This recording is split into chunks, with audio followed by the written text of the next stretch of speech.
و امام اہل سنت مجدد دین و ملت پروانہ شمع رسالت کشتۂ عشق مصطفیٰ امام احمد رضا محدث بریلی رحمۃ اللہ علیہ کا عرس منا رہی پاکستان میں آج 25 صفر ہے، انڈیا کے اندر بھی آج 25 صفر، اور اسی طریقے سے 25 صفر ہی امام اہل سنت کا یوم ہے۔ حسن اتفاق ہے 25 صفر المظفر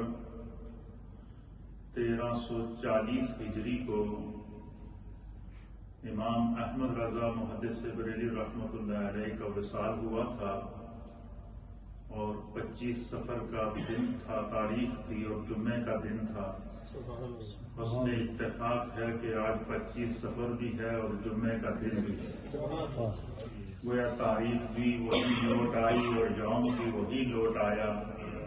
اس سے آپ امام اہل سنت امام احمد رضا محدث بریلی رحمۃ اللہ علیہ کی اللہ اور اس کے رسول کی بارگاہ میں مقبولیت اور دین متین کے لیے جو آپ کی خدمات اور اس کے مصطفیٰ کے نور کو جو آپ نے بکھیرا ہے وہ کائنات کے سامنے ہے۔ بریلی شریف میں 3 روزہ عرس جاری ہے اور آج اس کی آخری تقریب ہے جس میں لاکھوں افراد شریک ہیں۔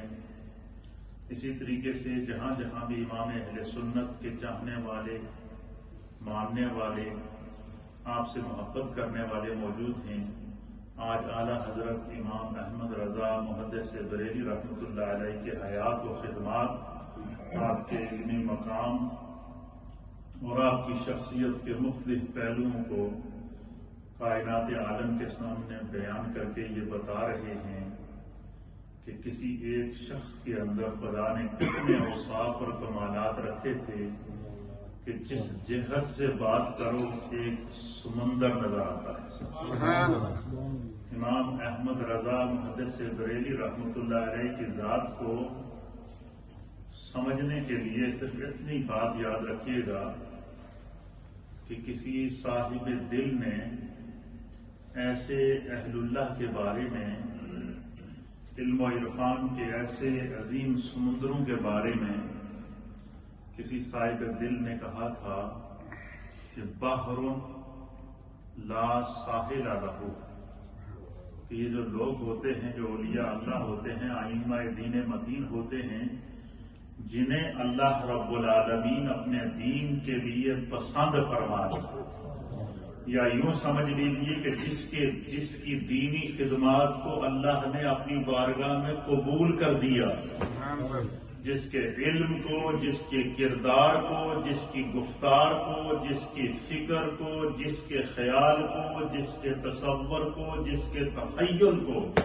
اللہ نے اپنی بارگاہ میں مقبول کر دیا، ان اشخاص میں سے ایک شخصیت کا نام امام احمد رضا ہے۔ آپ اعلیٰ حضرت امام احمد رضا کی کسی بھی جہت کو لے لیجیے، آپ ایک ہمہ جہت اور علمی اور عبقری شخصیت کے حامل تھے۔ امام اہل سنت کی زندگی کے کسی ایک رخ کو آپ لیں گے، آپ کو وہاں علم بھی نظر آئے گا، آپ کو وہاں معرفت بھی نظر آئے گی، آپ کو وہاں ولایت بھی نظر آئے گی، آپ کو وہاں امامت بھی نظر آئے گی، آپ کو وہاں علم کا بحر بے کراں بھی نظر آئے گا۔ اور میں یہ سمجھتا ہوں کہ بر صغیر پاک و ہند کے اندر اور پورے سینٹرل ایشیا کے اندر، اب تو یہ سینٹرل ایشیا سے نکل کر روئے زمین پر یہ پھیل چکا ہے، لیکن بر صغیر پاک و ہند اور سینٹرل ایشیا بالخصوص اس کے اندر آج روئے زمین کے آپ جتنے بھی مسلمان دیکھ لیں، ہر ملک کے اندر آپ جائیں، میں اسلامک کنٹری کی بات کر رہا ہوں، لیکن بر صغیر کے مسلمانوں کو اگر آپ دیکھیں یا سینٹرل ایشیا کے مسلمانوں کو آپ دیکھیں، چاہے ان کا تعلق افغانستان سے ہو یا ان کا تعلق ہندوستان سے ہو یا ان کا تعلق پاکستان سے ہو یا ان کا تعلق بنگلہ دیش سے ہو یا ان کا تعلق سینٹرل ایشیا کی کسی بھی کنٹری سے ہو، ان کی جو ظاہری وضاحت ہے، ان کو دیکھتے ہی اگر کوئی غیر مسلم ان کو دیکھے گا تو وہ پہلی نظر میں دیکھتے ہی کہے گا یہ مسلمان ہے۔ کیوں؟ اس کا حلیہ، اس کی داڑھی، اس کے سر پہ دستار، اس کی چال ڈھال، اس کا نبی پاک کی سنت پر عامل ہونا، نبی پاک کی سنت کے مطابق اپنی زندگی کا ایک طریقہ کار کو اپنے اوپر طاری کر لینا، ایک ایسے طریقے اور ایک ایسے حلیے کو اپنے اوپر طاری کر لینا کہ دیکھنے والا پہلی نظر میں کہہ دیتا ہے کہ یہ حلیہ مسلمان کا حلیہ ہے،